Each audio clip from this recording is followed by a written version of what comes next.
I am back again. I'm so happy. My heart is full of joy. I'm so delighted. Glory be to God. I want to thank God for the rescue of the victim of Oyo. Thank God that they are all rescued alive. No one was hurt and no one had any injury. I thank God for at least for what the federal government did. The strategy they used to ensure that the victims of Oyo kidnapped are rescued. And I've also employed the federal government that the strategy they used in rescue these Oyo victims, they should as well, replicate the same thing as well to the northern part.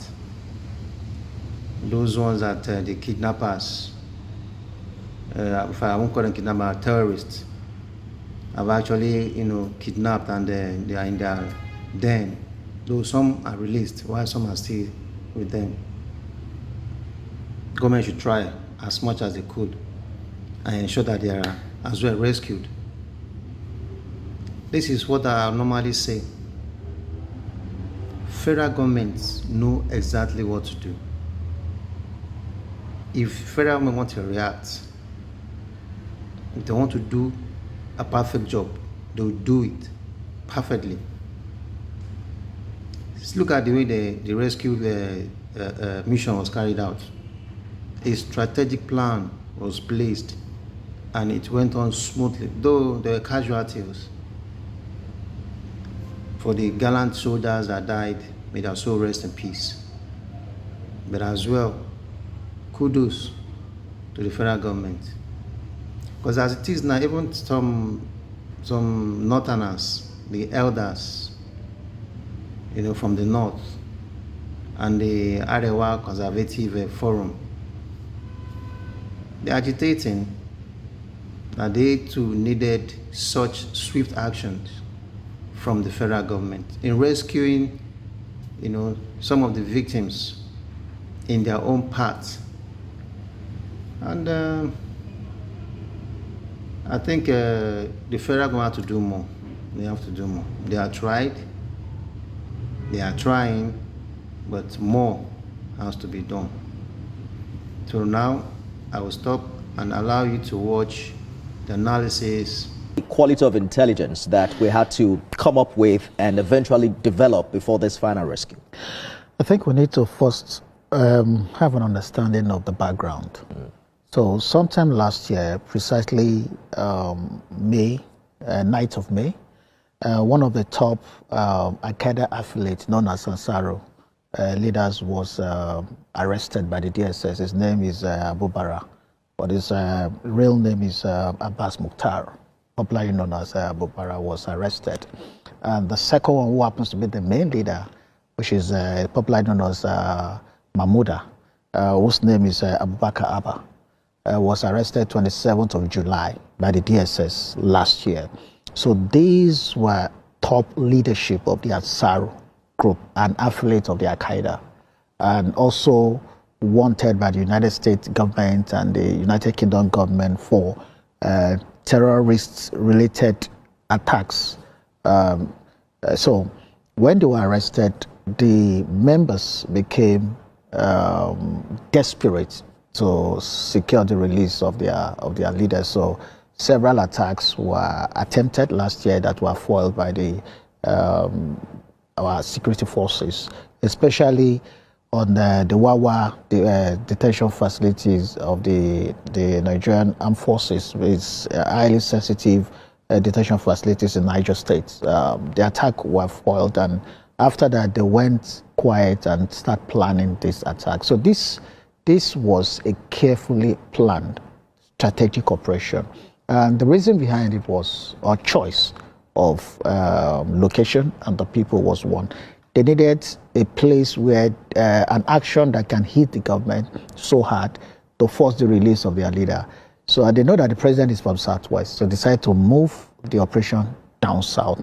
And they needed somewhere close to the forest where they can quickly hibernate and then hide the children. So you don't necessarily agree with the Oyo State governor, who was quoted in the video to have said the abduction happened the next morning after he declared to run for president? No. You don't. Like, international terrorist organizations don't have planned operations within a day or 2 days. It can take them up to 6 months. These are professionals, and it's something they've been doing for years. So, secondly, because the president is from Southwest, they know that if they hit close home, then it will affect him politically, it will put pressure on him. Then too, they also realize that the home of media in Nigeria is the Southwest. So it will generate, a very serious media hype, and it can easily go international. Just gave us. Authorities are saying now that the kidnappers demanded the release of one of their kingpins who is currently facing prosecution, but government refused. How significant is that decision from a national security perspective? So we're talking about leaders of international terrorist organizations. You don't just release people like that. And it's also going to affect us, within the committees of nations in terms of our approach, cooperations and the rest, in terms of intelligence that we share on terrorism globally. And this is something that we need to commend this government for, and that is their resolve to say, we're not going to negotiate. This is non-negotiable. What you're asking for is a no-no. And when you say it's a no-no, it means that the only option is to rescue. And we're talking about kids of 4 years old, of age, involved here.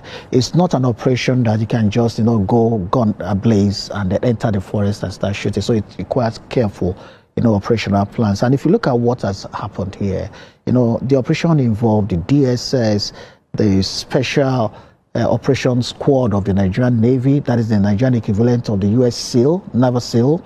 We have the special squad from the Nigerian Air Force, the special squad for the Defense Intelligence, the best of the best from the Nigerian Police, and even from the Office of the National Security Advisors were involved in this operation. And what they did was, the use of technology, use of intelligence to be able to identify those that are involved, which DSS already had some information about them prior to that time, and they began to identify associates of those people, their mothers, their children, their wives, people close to them, and they began to they spread their dragnet across the northern part of Nigeria, from Kwara State to Niger to Kano, Kaduna, Katsina, Gombe, all the way to Adamawa, Borno State. They began to arrest family members, associates of these people. So what they did was that they did the video and sent the video back to them.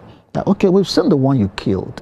If you kill anyone, we also kill your own family member. So if you want to negotiate, see, they were able to trace the family members. Family members, everyone close to them. Government security forces picked everyone. So all the while there was a line of communication between government. Of course, and governments, were so strategic, in the operation that they, did not relent. Were they still in Oyo State at the time of rescue? Yeah, they were still in the forest. So there was this quick response from the Nigerian, defense forces, Nigerian security forces, to, encircle them before they could move them from Oyo forest to the Kainji forest, which is actually their base, and that would be very difficult. If you compare this with to Chibok girls, the response was very slow, and before the government could respond, they've already shared those children, so it became very difficult. Learning from that, the security agencies this time around, the team did not waste time. They were able to launch operations immediately, cover the entire forest, the forest area, and they began to close in on them to ensure that there is no escape route. They cut off supply, cut off communication, cut off everything. And they only release communication when they want to communicate with them and let them understand that there is no two-way out of this. Just for clarity, Mr. Adetayo, because you're the closest to the DSS we have tonight, for the 6 people who were reportedly abducted, do you have the specific number? Shortly after 39 students and 7 teachers were freed. There was the kickback from the Arewa Consultative Forum and other groups in the north, and also the civil society, to say, well, you know, the enthusiasm that government has shown, the sense of urgency, I don't know what's urgent about 57 days in captivity, that same should be extended to other parts of the country, specifically Kwara, Kaduna, Borno State, where other persons were abducted. On that same day, about 41 students were also abducted from Askira Uba in Borno State. Nobody has heard of any concerted effort to rescue those persons from Askira Uba local government area of Borno State. The Northern Elder Forum and the Arewa Consultative Forum is here, you know, now saying, hi, about our own people who have not been released. Why do you think that these are more important citizens than citizens in other areas? What do you think about the analysis? Please drop your comments on the comment section. And if today is your first time, please subscribe, like, press the notification button for more information. Thank you.